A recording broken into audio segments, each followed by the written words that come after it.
ध्यान की गहराई में उतरना। जब धीरे धीरे ओम का ध्वनि स्वर सुनाई देता है, तब एक अदृश्य यात्रा का आरंभ होता है। बचपन से सिखाए गए नामों, चेहरों और सामाजिक पहचान के उस पार एक गूढ़ सवाल उठता है, यह मैं कौन हूं? तो यह प्रश्न एक डरावनी अज्ञानता का संकेत है, जिसमें हम अपनी असली पहचान को खो देते हैं। जैसे ही दृश्य बदलते हैं, दर्पण में कई चेहरे हमारी पहचान का प्रतीक बनते हैं। समाज के विभिन्न नियम और मानदंड हमें एक रंगमंच के पात्र की तरह दिखाते हैं। हम अपने पेशे, धर्म या रिश्तों से बंध जाते हैं, परंतु क्या कहीं भीतर एक और सच है?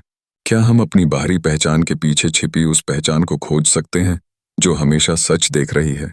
इस गहराई में उतरते हुए हम एक मौन चिंतन की ओर बढ़ते हैं।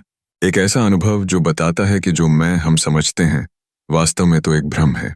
यह उस मन और समाज द्वारा निर्मित नकली स्वरूप से ज्यादा कुछ नहीं है। असली मैं तो शुद्ध चेतना है, जो अनंत और अचल है। उपनिषदों के अनुसार यह आत्मा है, जबकि आधुनिक विज्ञान इसे कॉन्शियस फील्ड कहता है। संतों ने इसे साक्षी भाव के रूप में प्रस्तुत किया है।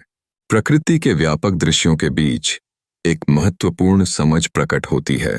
जैसे समुद्र की लहरें शांत होती हैं, वैसे ही ध्यान में बैठा व्यक्ति उस शुद्ध चेतना में विलीन होता है। यह समझ हमें उस गहरे आत्मबोध की ओर ले जाती है, जहां हम ये पूछते हैं कि हम वास्तव में क्या हैं। वे डर, संदेह और भ्रम को पार करते हुए हम एक गहन खोज में निकलते हैं। जब हम अपने शरीर या मन से परे जाकर सोचते हैं, हम अपने अस्तित्व की वास्तविकता को पहचानते हैं। यह यात्रा आसान नहीं है, लेकिन यह निश्चित रूप से आवश्यक है। अंत में यह ध्यान हमें बताता है कि असली यात्रा तो भीतर की ओर है।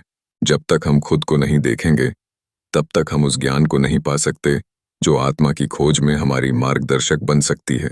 यह यात्रा अब शुरू हुई है और अगले एपिसोड में हम गहराई में उतरेंगे। क्या आप तैयार हैं? कृपया मेरे YouTube चैनल बलराम दिलसे को लाइक, शेयर और सब्सक्राइब करें।